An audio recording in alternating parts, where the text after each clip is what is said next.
Wednesday afternoon in the big city, 8 million people out there spread throughout Queens and the New York metropolitan area. We are off and running a new day, a new week, and a new surface here at the Big A. New co-host as well, who's back from Kentucky. Glad you're with us, Jason Blewitt. Richard Migliore, the Mig, back from that Fox Sports 1 telecast of the Coolmore Lexington, and you picked a good day, Mig. Forget about the fact that it's 90 degrees in the studio. We got back on the turf today. Back on the turf. It certainly felt like spring in Keeneland. Well, it feels like spring here. It was warmer today. That grass looks great. They removed the tarps. I couldn't believe how green the grass looked.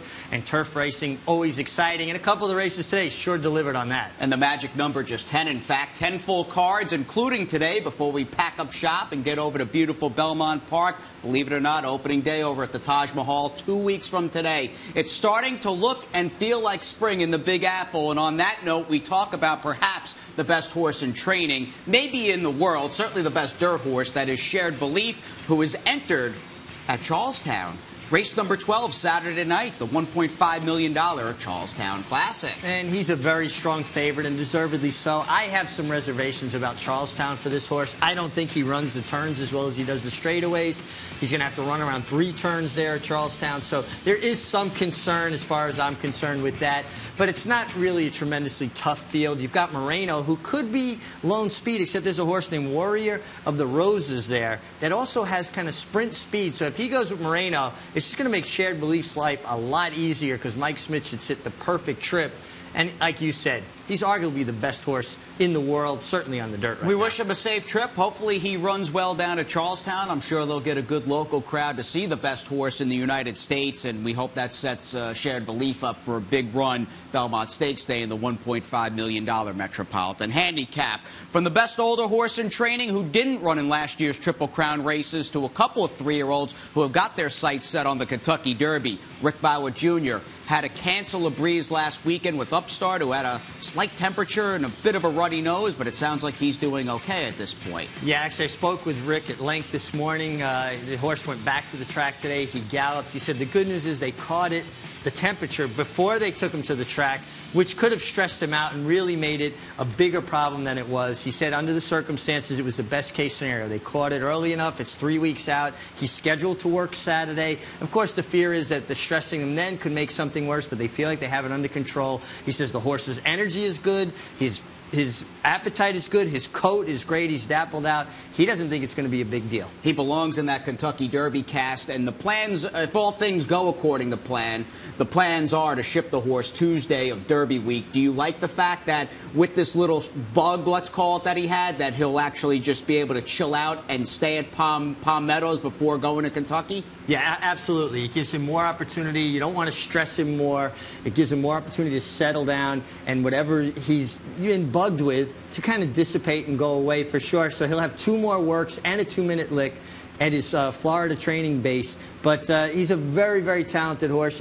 Of course, you hate any kind of hiccup going to the Derby, but I don't think Rick Blewitt will run him unless he's 110%. And this has been a spring, late winter through early spring, in which owner Ahmed Zayed has pretty much sidestepped any sort of misfortune. He'll have most likely 3 horses in the May 2nd Kentucky Derby. The likely morning line favorite, American Pharaoh, brilliant. I mean, breathtaking winner of the Arkansas Derby last Saturday out at Oaklawn Park. He'll also run Mr. Z, who kind of forgotten about, checked in 3rd, but picked up enough points for Hall of Fame trainer Dwayne Lucas. Doesn't Mr. Z give you just a little bit of a feeling of like Oxbow, a horse like that, who, you know, he kind of consistent, shows up, he hangs around, he's never really horribly beaten other than when he faced his much more heralded stablemate here, American Pharaoh. What about this performance by American Pharaoh? I mean, this was about as easy a big race win as you're going to see, and he really did stamp himself as potentially the Kentucky Derby favorite. You do get a battle-hardened 3-year-old in Mr. Z, who on the talent level may not be in the upper echelon of the division, but he's danced a lot of dances, and he's been consistent, as you noted, and he is a pretty game horse, so maybe he's the kind of long shot you look at to check in 3rd or 4th, make your trifecta or super. It wouldn't be the first time Dwayne even hitting the board would surprise a lot of people on the first Saturday in May. Yeah, the best horse doesn't have to win the Kentucky Derby, although American Pharaoh and Dortmund, horses like that possess speed, seem like they'll make make their own trip. But we've seen other horses that are just horses that are tough and have foundation show up and surprise on a big day. Patience, the name of the game for trainer Jonathan Sheriffs out on the West Coast. He proved that time and time again with his great race mare Zenyatta. Well, we wait only a couple more days before Cosmic One as we look at Z's win in the Breeders' Cup Classic back in '09. Her first foal, a colt by Bernardini in Cosmic One, is entered in Friday's second race at Santa Anita with the first race post, or I should say a second race post of 4:30 Eastern. Well, John Sheriffs is nothing if not patient. This horse has had a very extensive work tab. It seems like he's been in training forever. I remember seeing him for the first time last year going to Saratoga, and he doesn't start a horse unless he believes they're 100% ready to run. Now, I looked at the race. He's got an inside post. It looks like there's some talented horses in there. I wouldn't expect him to be as brilliant as his mother, so I hope people aren't disappointed if he doesn't turn out to be. It is an embarrassment of riches, though, for jockey Victor Espinoza, who not only will be enshrined in Racing's Hall of Fame this August in Saratoga Springs, California Chrome, American Pharaoh, and he's even picked up the ride on Cosmic One. Yeah, he seems like everything is going Victor's way right now, and he has an opportunity to join one of 4 other guys to win back-to-back Kentucky Derbies with American Pharaoh. And he's been working this horse right along, so he's got a lot of familiarity with him. And we're sorry to have the passing here on the show of West Coast trainer Mike Mitchell, who racked up a number of impressive wins, achievements, and accolades out on the West Coast. The all-time winningest trainer in Del Mar history, a couple of Santa Anita titles, a 7-time leading trainer at Hollywood Park, and Mike Mitchell passing away yesterday on Tuesday. A really nice man, a good man, 65 years old, way too young, been battling cancer for about 3 years now, I guess, 3 or 4 years, actually. Turned the reins over to stable to Phil D'Amato, his longtime assistant last year. Kind of stayed on as kind of an advisor. His daughter, Shay LePeroux, married to jockey Julian LePeroux. So just our condolences to the family. A terrific man. Thoughts and prayers as we get on to the Big A action on this second to final Wednesday of the spring meet. We get you back race number 2. It was the big question, seasoning versus first-time starters. And we'll see what shook out on the fast main track as we go up to Larry Colmus. Good start by True Bet on the far outside. Also showing speed is Holy Corinthian, who's going to go up and grab the lead. And it's Holy Corinthian to the front. True Bet on the outside, Whale Rock along the rail in hot pursuit, and right between those two it's Anton B, and Dean Verdile is last but not far behind as the field heads up the backstretch. Whale Rock now has come through to take the lead. Whale Rock a half a length. Holy Corinthian second. Anton B is third. True Bet fourth on the far outside through a 23 flat opening quarter mile, and Dean Verdile rides the rail 2 lengths off the lead as they move into the far turn. Whale Rock in front, 3 furlongs to go. The lead is 3/4 of a length. True Bet is second. Dean Verdile is now taken third on the inside, saving every inch of ground, and there's running room at the rail for Dean Verdile, who comes through on the inside of Whale Rock at the top of the stretch. And True Bet is 3 wide. They're into the stretch. True Bet on the outside. Dean Verdile at the rail. Whale Rock between those two. They went 46 and 3 for a half mile, and they come into the final furlong. True Bet, Whale Rock, and Dean Verdile down to the 16th pole together. Whale Rock, Dean Verdile on the inside, True Bet on the outside. It's Dean Verdile. Dean Verdile up the rail to win. Whale Rock was second, True Bet was third, Holy Corinthian was fourth. Pair of firsters are 1-2. The well-bet True Bet, who had plenty of experience going into this race, could do no better than third. No, he just kind of hung outside the 2 first-time starters. The difference in the victory here was the 3-horse Dean Verdile getting through on the rail, saving every inch of ground, and switching leads in a timely fashion. The 2-horse Whale Rock hung on that left lead through the stretch. And when I first watched this replay, I thought, well, why didn't Jose Ortiz hold the rail more? And then kind of watching the replay over, it looked to me like Whale Rock was trying to get out. He was trying to keep him straight and hold his line and keep him in, but his horse was trying to drift. So I went from having one opinion and then really looking into it and thinking, well, it wasn't the rider's fault, just one of those things. And that's the beauty of watching replays and taking another look. In the heat of moment, you watch a race, there's a lot of emotions on the line. Sure. It's nice to go back and take another look. And this show here on Insider affords us the chance. Let's give a little love, though, real fast to Bruce Levine, Kendrick Carmouche. And for Dean Verdile, very seasoned effort coming up the rail and fighting his way up there, no problem. Very seasoned effort. A horse that's young, inexperienced, sometimes comes comes from the rail, they'll look at the other horse hang. He switched his leads. He went on about his business under a very strong ride by Kendrick Carmouche, who swept the early double for Bruce Levine. And Bruce Levine never seems to get, to me, enough credit for the work he does with young horses, first-time starters. He does a great job preparing a horse. He's known a lot for being a claiming trainer. I think he's a little more well-rounded than that. Absolutely. We've seen that transition over the last couple of years. In fact, Bruce would come back with a few other live horses on today's card with Kendrick riding. They sat out, however, race number 3 and gave somebody else a chance to win as we go back to Larry Comas. Fillies and Mares, a field of 5 in this non-winners of 1 allowance. Town Kitty on the far outside, Bossy Saratoga, Court Dancer along the rail, and Spark is right up there too. 4 of them lined up in the run up the backstretch. And Sharp Quality will sit off the pace and sit 5th early. Court Dancer takes charge now. 3/4 of a length over Spark, who is 2nd just to the inside of Town Kitty, 3rd on the far outside. And then it's Bossy Saratoga, who's now 3 lengths off the lead. And Sharp Quality is the trailer as Court Dancer goes 23 and 3 for the first quarter mile. Court Dancer and Manny Franco, 3/4 of a length in front. Spark is running in 2nd as they go for the turn. And then it's Town Kitty, 3rd on the outside. Bossy Saratoga has come under a ride with 4.5 lengths to make up. And Sharp Quality continues to race at the back of the field as Court Dancer rolls along up front. And Spark is edging up closer now. These two are going to turn for home together. They went 46 and 3 for a half. They're into the stretch. And Court Dancer has opened up once again to a 2.5 length lead, and Spark is trying to hang in there in 2nd. Sharp Quality has taken 3rd on the outside. Court Dancer has it as they come past the final 16th, and Manny Franco and Court Dancer are running away. The race is going to be for 2nd as Court Dancer comes under the line in front, and it's very close for 2nd. Sharp Quality or Spark. We've had all sorts of Derby talk on tonight's Insider. Well, how about George Weaver, who's got a New York bred most likely starting at Churchill Downs and Tensinder, and George wins the race here with Court Dancer. Court Dancer, very good today. Used that speed from the rail. Manny Franco not taking any chances. Carried 124 pounds as an older horse in this spot, but nice speed. My question to you, Jason, is what about the rail? I think the rail actually was pretty strong today on the main track. Very strong, and we've seen over the last few cards, I don't want to call it a crazy sort of speed bias, but there's been a definite edge, it seems, in the majority of these races on the main track to horses that either are pace types or up close sort of tactical speed horses that get the jump on the closers. Most of these races are not falling apart on the main track. No, it seems to me like pretty much the race is being won by the 8th pole. Mm-hmm. You know, whoever's in that position turning for home and kind of hits the front by the 8th pole, it's kind of staying on. And one thing people can't forget, everybody puts such a premium on saving ground on the inner track because of the tighter turns. But actually, when the turns are longer, it's even more important to save ground around the turn because you're just going to be wider longer if you don't. That being said, we've got a bunch of bull ring turns coming up on this 7-furlong turf course. It's the Wednesday feature. About 4.5 months since we last ran a grass race here at Aqueduct. The wait comes to an end when we come back after this short timeout.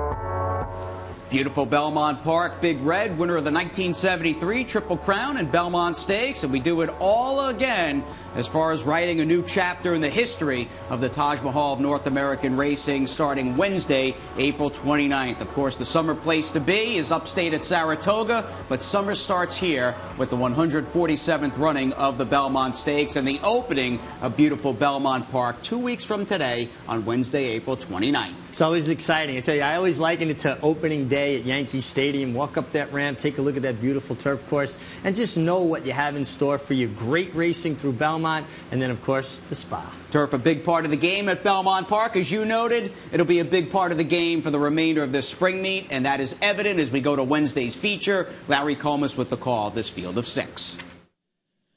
And off to an even beginning. Hayco goes out to lead them early.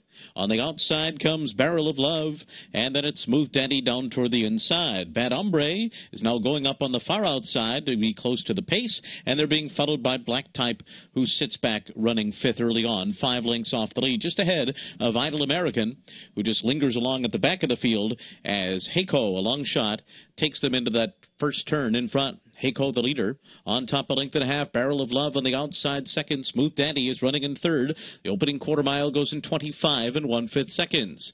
Then it's Bad Hombre fourth on the outside of Black Type, who now splits horses. And on the far outside, Idle American is going up. And Idle American 4 deep all the way up now into second position. And Black Type gets shuffled to the back of the field as they continue their journey up the backstretch. And it is Heiko in front. Idle American on the outside is running in second. Then it's Barrel of Love. Smooth Daddy to the inside. Bad Hombre. And still at the back of the field is the favorite Black Type and Arad Ortiz Jr. And they're 4 lengths off the lead after a 51 3/2 mile. Idle American waits no longer and takes the lead as the field moves into the far turn. It's Idle American in front. Heiko is back into second. Barrel of Love is third. Smooth Daddy fourth. Black Type starts to get going now within 5 lengths of the lead and angles to the outside, and they're into the stretch. Idle American is the leader. Heiko on the inside tries to battle on. Black Type is closing on the far outside. Barrel of Love is in between, and Smooth Daddy's on the inside. Here's Black Type. Black Type, Barrel of Love. Barrel of Love, Black Type. These two bobbing heads to the last 16th. Barrel of Love, Black Type come to the line right together. Too close to call. Then it was Smooth Daddy and Idle American. It would have been tough to script a better first turf race on this circuit after the long, cold winter than the one we got in race number 5. Black Type, the New York bred to his inside. Christophe Comant and Chad Brown 1-2. Well, that makes sense. Christophe and Chad Brown 1-2. But when they went by the 8th pole, you had 5 horses in a position to win it, and that's what turf racing is about. A lot of horses being in a position to win it, and then who can out-quicken who. And it was Black Type for Christophe Comant and Irad Ortiz getting his nose down in front over the very game Barrel of Love along the inside for Chad Brown and Junior Alvarado. But that's why we like turf racing. And a good start or a good return on this circuit for trader Christophe Comant, who you know will be loaded for bear as the grass season progresses. Blinkers on, a rare move for Christophe. It doesn't seem like a lot of his horses run out or at least compete in the afternoon with blinkers on, but Black Type had the black shades. Yeah, and he looks a bit problematic. This horse is a little difficult to ride. We watched last year, he had trouble. He was covered up, no place to go, trapped. But I think that's more a function of him being difficult to ride, and the rider kind of has to place him in that position and hope he gets out late. Because even today, he was lugging in a bit, took him a little while, kind of got there and hung, so you can see why the blinkers would get his attention and maybe give him that just enough focus to get it done. Christophe Comant, Chad Brown. Well, what about Shug McGahee, Barkley Tag? They'll throw it down along with the cast of a few others in Wednesday's 7th race as we go back to Larry C. Day 6 going out to lead them early. Right alongside is Party On. These two go out to the front together. In behind him is Retire 55, who's away running in third. Then it's Artie Crasher on the far outside, Cool Cat Strut and Social Affair last in the first furlong. It's Party On who goes up to take the lead now to the outside of Day 6, and Party On's going to make the pace here. Day 6, second on the inside, right alongside of Retire 55. Cool Cat Strut caught wide going into the turn and saving all the ground. There's Artie Crasher, who's 3 lengths off the lead. The trailer is Social Affair, and the quarter was 25-1. So on to the backstretch. Party On is the leader, a half a length. Day 6 is alongside in second, and sent up after them is Retire 55. These three all right together on the lead. Behind them, Artie Crasher sits in fourth on the rail, 2 lengths off the lead and covered up. And then Social Affair and Cool Cat Strut right together at the back of the field. And the pace is dawdling here, 52 seconds flat for the first half mile as they race for the far turn. Day 6 and Jose Ortiz have taken charge. They're on top by 3/4 of a length. Retire 55 seconds. Social Affair gets going on the far outside. Artie Crasher's in the mix too and traveling well, but needs a spot to go. Artie Crasher's 2 lengths off the lead inside of Social Affair as they come to the top of the stretch. Day 6 turning for home in front. Day 6 opens up a length and a half. Artie Crasher second, setting sail for the front runner. Social Affair is third on the outside. Day 6, another furlong to go. Artie Crasher closing the gap with every stride on the outside. Here comes Artie Crasher after Day 6, who responds and digs in and wins it. Artie Crasher could not get to Day 6. Social Affair was third. Retire 55 finished fourth. The white blinkers that say BT on them for Barclay Tagg and Day 6 did his job, pretty much on the lead throughout, more or less, and favored by $256 over the runner-up Artie Crasher. Well, Artie Crasher looked like he was going to crash the party as he loomed up in mid-stretch. And nice race riding by Jose Ortiz. Kind of came out just enough to meet him without bothering him.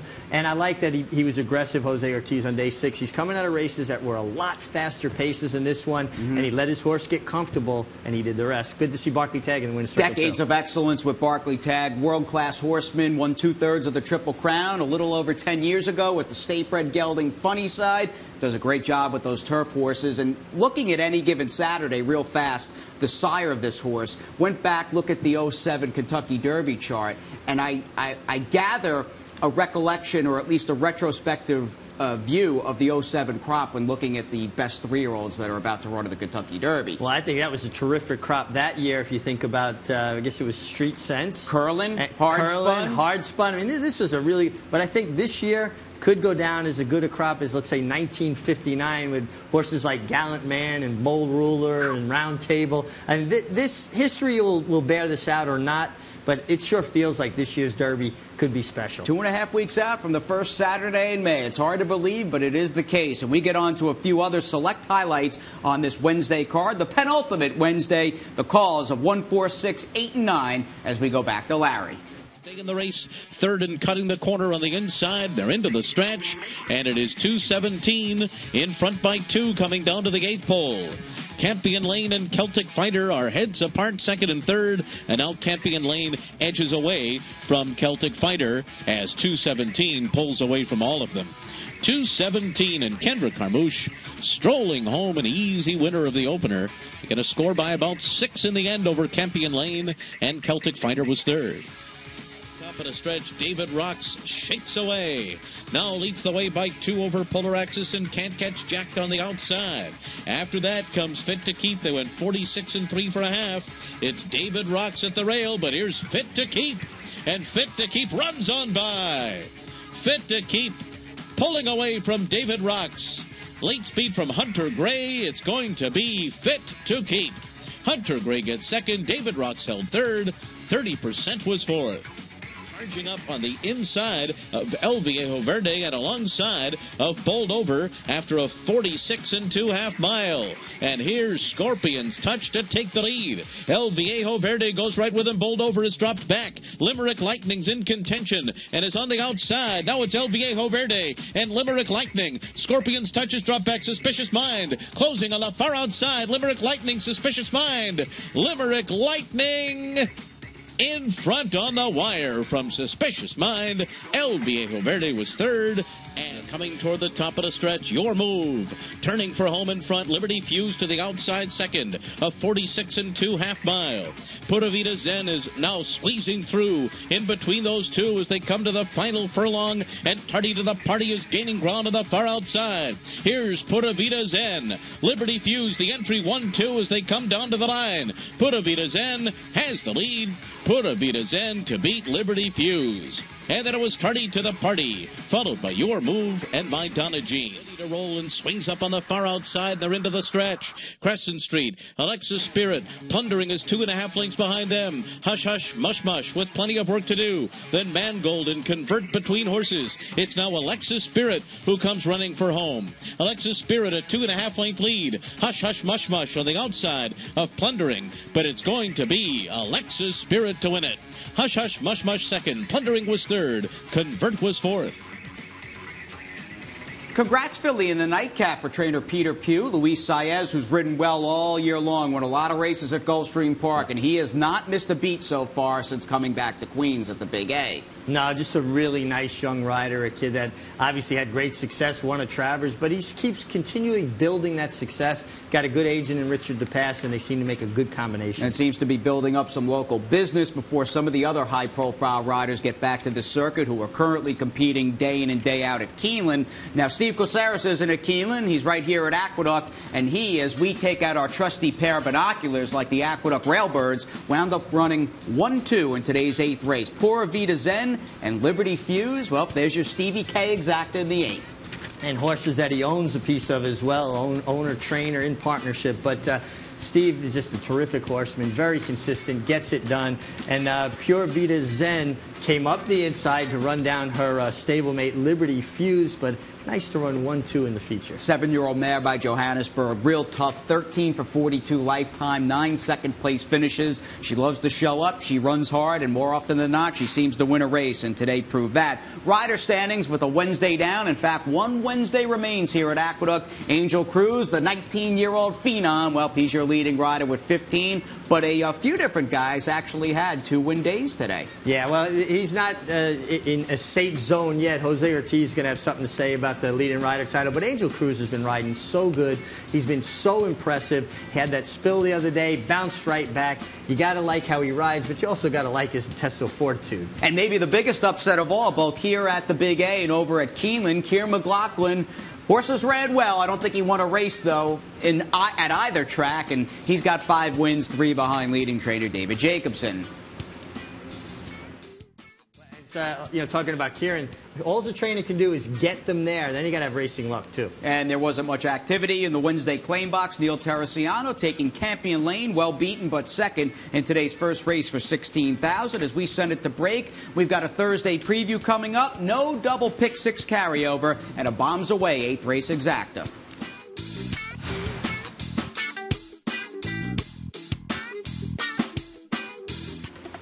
8 races on the Thursday card, a first race post of 1:20 p.m. And here's some bombs you should be taking a look at in Thursday's 8th as we go to Maggie.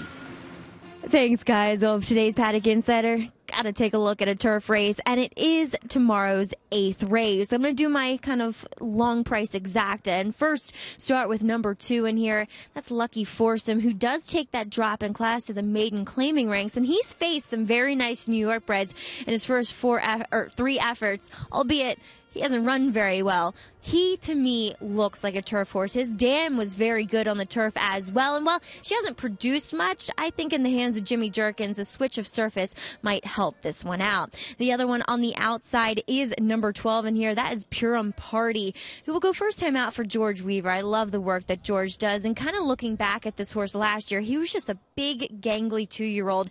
And he just looked as though he'd be a better 3-year-old. He, too, takes a drop in class here today, and he gets back on the grass, is where he's meant to be, and hopefully George will have him ready off the bench. So that's your Paddock Insider, the exacta play for tomorrow. Guys, back to you. Thanks, Maggie. Could do a lot worse than stabbing with both Jimmy Jerkins and George Weaver at a big price in the Thursday nightcap. Take me back, your riding, or even the riders now that have been riding at Aqueduct. What's it like first day of the turf when the winter's over? Well, just that. You knew that the warm weather was coming, and also just excited to do something different. You know, dirt racing's great, but it's nice to sit back on a good turf course, cut your way through a field. Well, we'll do that tomorrow afternoon, 1:20 p.m., first race post. This show following Rangers Penn's post game on MSG Plus, 10:30 p.m. We'll save our Let's Go Rangers chant for tomorrow night, but we thank you for tuning in and have a great evening here on MSG Plus.